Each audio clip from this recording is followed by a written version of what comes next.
I'm being told absolutely horrendous things. Constantly I'm being tortured. I'm trying to go back through my emails to find out all the times that I've reached out to Catalyst during the lockdown for assistance and in an attempt to negotiate. However, I'm being told things like that one. I'm being shown an impression of Aidan's girlfriend or wife. There's more. She's got more on that than you know, and that is being suggested as Margaret Medina. I'm getting really upset by the things that are being the sound bites that are being communicated to me. Sitting here shaking.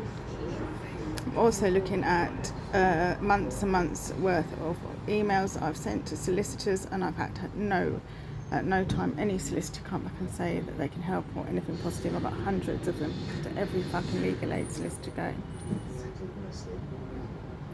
I'm being mouthed at whilst I'm saying that for the tape.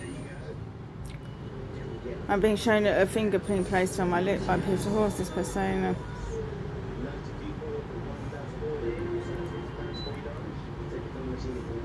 I'm being told it is inactionable, the jinn. What I don't like, I'm terrified because I don't think it's jinn, because it's so unspecific, that the description of this jinn. What I'm being done to is like voodoo. I'm in pain, serious fucking debilitating pain all the time now, not with intervals of not being in pain. So it's all the fucking time, and it's gone on for 5.5 years. That's a horrendous amount of time. What I'm going on to say was that, so there's this idea of jinn, which I've seen described on Facebook only. The band of pain around the top of the head was what this the girl, I'm being told lady through my mouth, and that's an instance of my Margaret seems to have overridden. It's a girl. Girls use Facebook. Girl on Facebook has a site managing my jinn.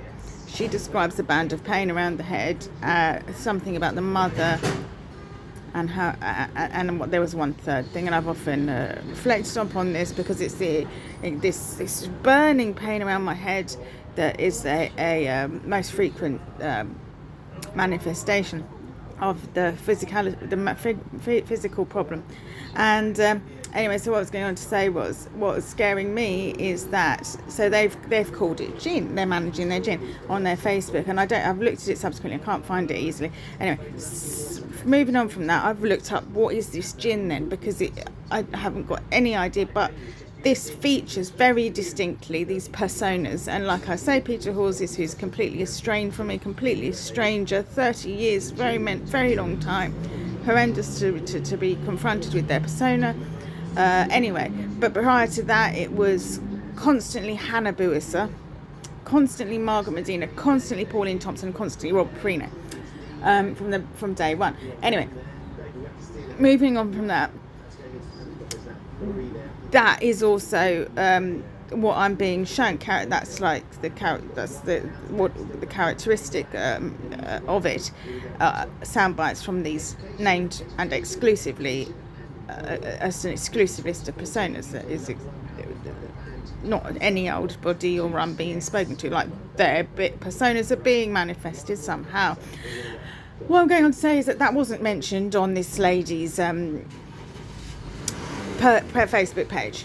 And then I've gone on to Google what is this jinn about, and the Royal College of Psychiatry actually had a leaflet on it, but more in the mythical way, which is what it's discussed as elsewhere in Islam, insofar as it sort of paid lip service to there being the belief and thought system that it existed, but it doesn't give any provenance, cause, treatment, I